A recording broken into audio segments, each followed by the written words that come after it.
Баршаңызға сәлем, Гүлдер әлемі каналына қош келдіңіздер. Бүгінгі видеода мен дәл осы доллар гүлімнен, бұл доллар гигант болып есептеледі, себебі жапырақтары үлкен және бойы да ұзын. Мінекей, көрдіңіздер ме, менің қолыммен өлшегенде жапырақтарының үлкендігі. Енді осы доллардың менде каналда видеосы бар, кәдімгідей жапырақтарын өткір лезвіменен кесіп алып, мына кішігірім ыдысқа тамырлатқан болатынмын. Бірақ мен ол кезде 4 па 5 па жапырақ алған болатынмын. Әрине, сіз алған жапырақ атросканың барлығы тамырлап кетеді деген сөз емес. Өзі қалаған, бұйырғаны жақсы, ыңғай келгені өзі тамырлайды. Қазір осының тамырын бәрін ашып көреміз. Және де қандай топыраққа тамырлатамыз, қалай тамырлатамыз, доллардың жапырақтан қалай көбейтуге болады, барлығын осы видеода айтамын. Каналға тіркеліп, лайк басып, комментарий жазып, қоңыраушаны қосып қойыңыздар. Долларды барлығыңыз білесіздер. Қандай доллар болса да, қандай сорты болса да, оны кәдімгі жапырақтан көбейтуге болады. Жапырақтан дәл осылай тамырлатып алуға болады. Әрине, құры перлит қазір осы жерге суретін қалдырып кетемін. Дәл сол құры перлиттің өзін осындай кішкентай ғана стаканчикке салып, жаңағы жапырақты тамырлатсаңыз да болады. Не болмаса, топыраққа тамырлатсаңыз да болады. Суға тамырлатсаңыз да болады. Бірақ суға тамырлаған процесс ол өте баяу жүреді, ұзақ уақыт тұрады. Ал топыраққа, перлитке, жаңағыдай басқа да агробалт, көптеген топырақтарға, субстраттарға, не болмаса мохсфагнум деген болады. Мохсфагнумда да тамырлатып, жаңағы ылғалдықты сақтап тұрсаңыздар, ол кезде уже суға тамырлағаннан қарағанда процесс неғұрлым тезірек жүреді. Қазір менің осы тамырлаған долларыма жоқ дегенде 3 ай уақыт болды тамырлап, тамырының қазір қандай, картошкасы қандай болып тұрғанын бәрін көрсетемін. Сол 3 айдың ішінде мынау қурап кеткен жапырақ уже қасынан қазір жапырақ шығарған. Қазір барлығын жақындатып көрсетемін. Мен сіздерге ең алдыменен бірінші жаңағы кесіп алған жапырақтарымның орнын көрсеткелі тұрмын. Мінекей мына өткір лезвімен кестім. Кесетін затыңыз өткір болғаны міндетті, болуы міндетті, себебі ол өткір болмаса мынау жапырақты мынау түбі мыжылып кетеді. Түбі мыжылып кетеді. Бұл түбі мыжылғаннан кейін ол сіз суға салсаңыз да, жаңағы топыраққа салсаңыз да, өшер суланып, шіріп, ол тамыр аша алмай қалады. Осындай жерлерден кескен болатынмын. Дәл осылай жақсы, мықты, мынандай мықты, сау жапырақтан кесіп алсаңыздар, сол жақсы тамырлауға күші жақсы болады. Ал егерде жаңағыдай нәзік, өзі ауырып тұрған, не болмаса жаңағы жартылай сарғайып тұрған жапырақтар болса, қазір бұл жерде ондай жапырақ жоқ екен, көрсетейін десем, негізі сондай болатын болса, олар тамырламауы екіталай. Кей кездерде, кей жағдайларда тамырлап кетеді, ал кейбір жағдайларда тамырламай қалуы мүмкін. Мінекей мына бір жапырақтар неге түсі ақ дейтін болсаңыздар, бұлар жаңадан ашқан стрелкалар. Жаңадан ашқан стрелкалар. Әрине, тек қана жапырақтан ғана тамырлатпайсыздар, осылай сабағынан тамырлатса да болады. Әр екі жапырақтың астынан осылай ара қашықтық сақтап кесіп, дәл осыны суға салып қойсаңыздар да болады, топыраққа тамырлатсаңыздар да болады. Кәдімгі жапырақ секілді. Бұларда стрелка шығаруы, жаңағы тамыр, картошка ашуы жылдамырақ болады. Тем құры мынандай жапырақты тамырлатып, оның сабағын күткенше осыдан стрелка көбірек шығады, тезірек шығады, және тезірек өскін пайда болады. Мінекей мысалы осы бір стрелканың өзін алып, бұны да тамырлатып, жаңағы 2-3 стрелканы бір ыдысқа қосып отырғызып, неғұрлым тығыз болса, соғұрлым жақсы тамырлайды. 2-3 стрелканың жоғарғы жағын кесіп алып, жақсылап түбін кептіріп, жаңа қазір мен айтамын, қандай топырақтарға отырғызуға болатын, қанша қосасыз барлығын айтамын осы видеода. Соларды 2-3 стрелканы қосып, бір ыдысқа отырғызып, оны жақсылап күтімін жасап, тамырлатып алсаңыздар, бұл дайын стрелка сізге. Кәдімгі дайын доллар гүлі болады. Астындағы картошкасынан кейін болашақта алғашқы кезде жас мынандай кішігірім жаңағы стрелкалар шығарса, кейінгі кезде осындай жуан, қалың, жақсы стрелкалар шығаратын болады. Мінекей қазір жапырақтан көбейткен осы доллардың тамырын сіздерге ашып көрсетемін. Өздеріңізде көріп тұрсыздар, міне ішінде не деген картошкалары жүр. Өзі тамырлағаннан кейін, картошка салғаннан кейін кейбір жапырақтар дәл осылай қурап кетеді. Бұл өзі болашақта түсіп қалады, бірақ қурамай біраз уақытқа шейін тұратын жапырақтар да болады. Міне көрдіңіздер ғой, қандай үлкен, қандай дені сау жапырақтарды тамырлату керек. Тамырлап жатқан кезде кейбіреулері дәл осылай бір қалыпты өзінің мүсінін сақтап тұра береді. Ал кейбіреулері осылай қурап кетеді. Бірақ қурап кетеді да, картошкасы топырақтың астында қалып кетеді. Ол картошканы да сіз мынандай стрелка шығармай жатып, мына жапырақ түсіп қалса, сіз ол картошканы тастауға асықпаңыз. Себебі осы топырақтың осы беткі жағына дәл осылай көме салсаңыз, кейін ол тұрар, мақұл бір ай тұрар, 15 күн, 20 күн тұрар, сол арада осындай кішкене стрелка шығаруы мүмкін. Әрине, үлкен кең ыдысқа салып қойсаңыз, ол баяу өсуі мүмкін. Осындай кішкентай ғана тар ыдыстарға көбейтіп, осындай ыдыстарда бір-біріне пересадка жасап, жаңа топыраққа ауыстырып отырсаңыз, тез өседі, тез стрелка шығарады. Әрине, мысалы құятын суыңызға да монокалий фосфаттан, биогумус, мен осы каналға видеоларын шығарғанмын, қалай қосып, қалай беру керек гүлдерге, дәл солай жасап, осы жаңадан тамыр ашқан долларларға да берсеңіздер болады. Ол өсуін жақсартады, және де жаңағы тамыр жаюын жақсартады. Монокалий фосфат сол тамырдың жақсы дамуына өте жақсы көмектеседі. Олардың құрамында азот, биогумустың құрамында азот көп болғандықтан, енді біздің долларымыз тек жасыл жапырақты декоративный гүл болғандықтан, бізге азот өте көп қажет болады. Сол себептен азотты жоқ дегенде 2 аптада бір берсеңіздер болады, күн жылы кезде. Ал қыстың күндері, егер де жарық жеткілікті болса үйде, 12 сағаттық жарықты, жоқ дегенде 8 сағаттық жарықты қалып бере алам дейтін болсаңыз, ондай болса сіз жаңағы азотты, биогумусты, монокалий фосфатты айына 1 рет берсеңіз болады. Мінекей қазір мен сіздерге топырағын ажыратып, астын көремін. Мына тамырын көрдіңіздер. Бұл жерде бізде 3 жапырақ болған. Енді сол 3 жапырақтың картошкасы. Мына жерде қараңыздар енді. Топырақ қандай топыраққа тамырлатамыз? Барлық топырақ бола береді.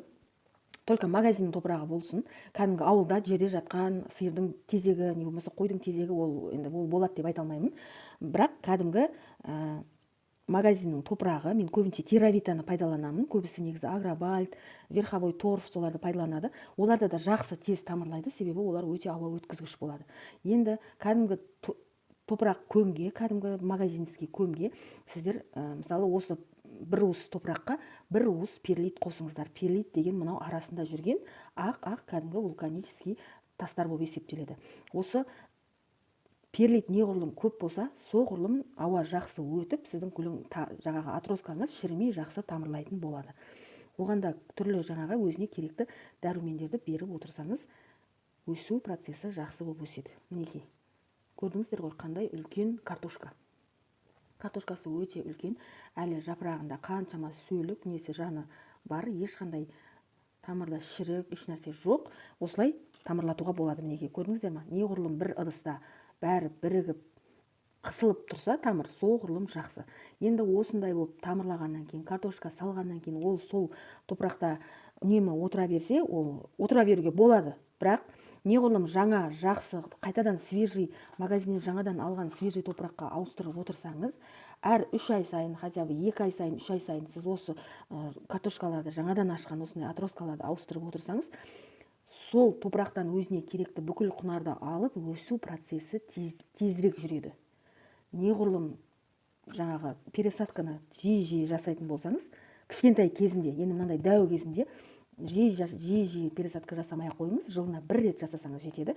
Мынандай кішкентай кезінде жиі пересадка жасағанда, пересадка жасамаңыз, сіз алыңыз, осы өзінің ыдысына қайтадан өзін салыңыз, болды. Ыдысын үлкейтпеңіз да, просто топырағын жаңартып отырсаңыз, ол сол жаңа топырақтан өзіне керекті құнарды алып өсуі жақсарады. Және жаңағы айтып өттім ғой, құры осы перлиттің өзіне тамырлатуға болады.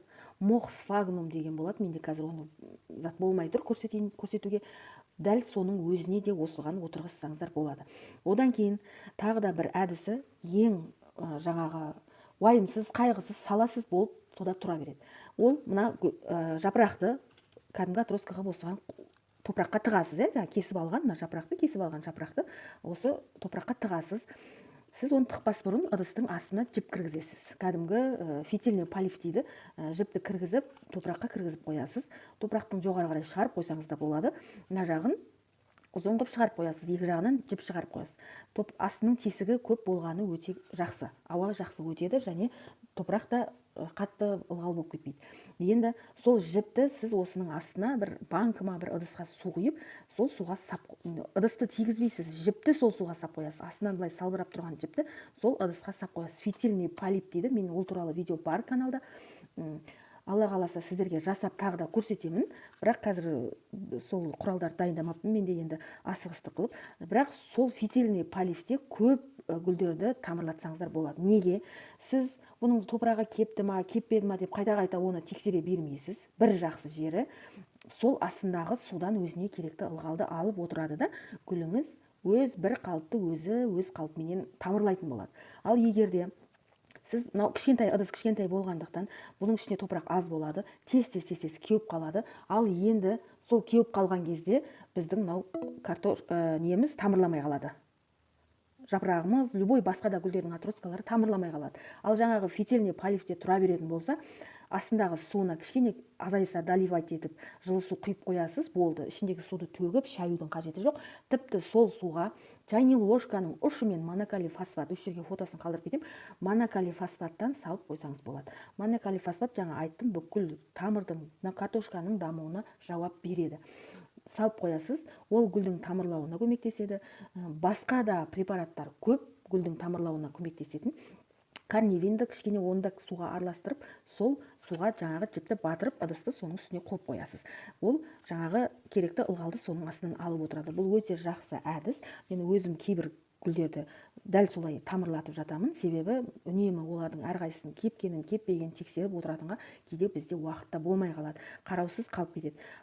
Ылғал болмаса, бұл тамырламайды. Топырақ кеуіп кетсе болды, гүл тамырламайды. Сол үшін үнемі атроска болып, кішкентай енді тамырлайтайын деп жатқан атроскалардың топырағы ылғал болса, ылғал жерде барлық нәрсе өну, өсу, тамырлау деген нәрселер процесі тезірек жүреді.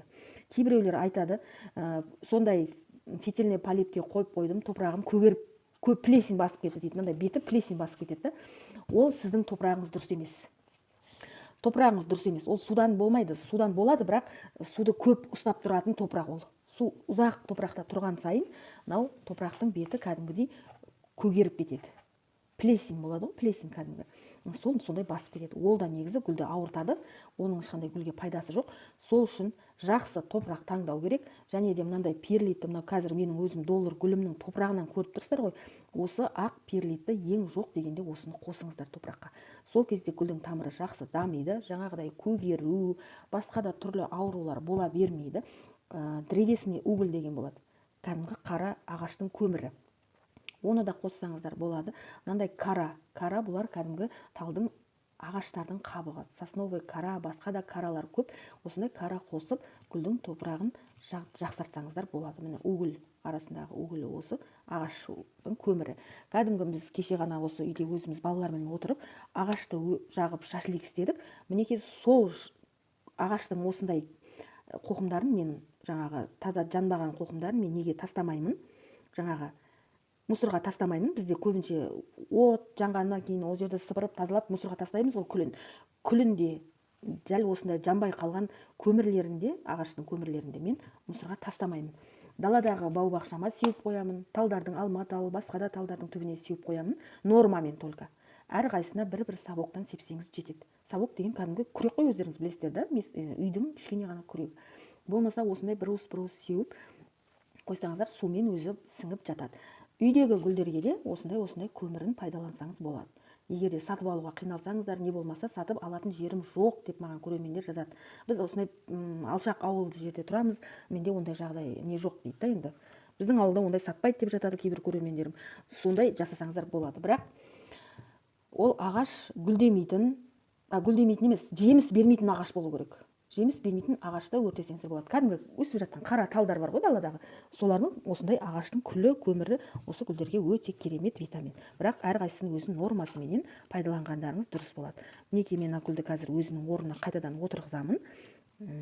Қайтадан өзінің топырағына қайтып отырғызып қойдым демеңіздер, себебі менде қазір жаңа топырақ болмай тұр, свежий топырақ болмай тұр. Арасының бәріне сілкіп не кіргізу керек, топырақ кіргізу керек. Одан кейін долларды отырғызғанда өздеріңіз қазір көріп тұрсыздар ғой, мына жерде тамыры почти топырақтың бетіне шығып тұр. долларды қатты терең мынау горшоктың астына қарай картошкасын көмуге болмайды. Міне көмілетін нормасы міне осы жер. Көрдіңіздер ғой, осы жер нормасы болды. Бұдан артық сіз бияққа көметін болсаңыз, мынау жоғары жақтағы стрелканың бәрі шірейді. Себебі мынау топыраққа біз су құямыз, осы су құйған кезде осы топырақ кепкенше мынау шіріп кетеді. Кеуіп үлгергенше шіріп кетеді. Сол үшін долларды атроскасы осылай тамырласа да, картошка жаңадан картошка ашса да, кәдімгі кесіп алған жапырағыңызда қатты терең көмуге болмайды. Сол топырақтың беткі жағына батырып қою керек болды. Бірақ сол топырақтың ылғалдығын сақтап отыру керек. Сол кезде жақсы тамырлайды. Парник жасап қойсаңыздар тіптен жақсы, себебі топырақ кеуіп кетпейді. Сол парниктің ішінде жақсы өзінің ылғалдығын сақтап тұрады. Және жаңағы онша-мұнша сквозняк, басқа да жағдайлардан жақсы аман сау тұрады да гүліңіз. Қатты көмбеңіздер. Мінекей осылай гүлдеріңізді тамырлатып, долларларыңызды жаңағы көбейтіп алсаңыздар болады. Бүгінгі видео пайдалы болса, каналға тіркеліңіздер, лайк басыңыздар, комментарий жазыңыздар. Гүлдеріңіз, долларларыңыз ауырып тұрса, сұрақтарыңызды қойсаңыздар болады, мен жауап беремін. Сол каналымның дамуына үлес қосып, видеоларымның барлығын ашып көрсеңіздер болады. Бәрі кәдімгі жалпақ қазақша тілде, ешқандай жаңа қиындығы жоқ. Егер де түсінбей жатқан жерлеріңіз бар болса, комментарийға жазсаңыздар болады.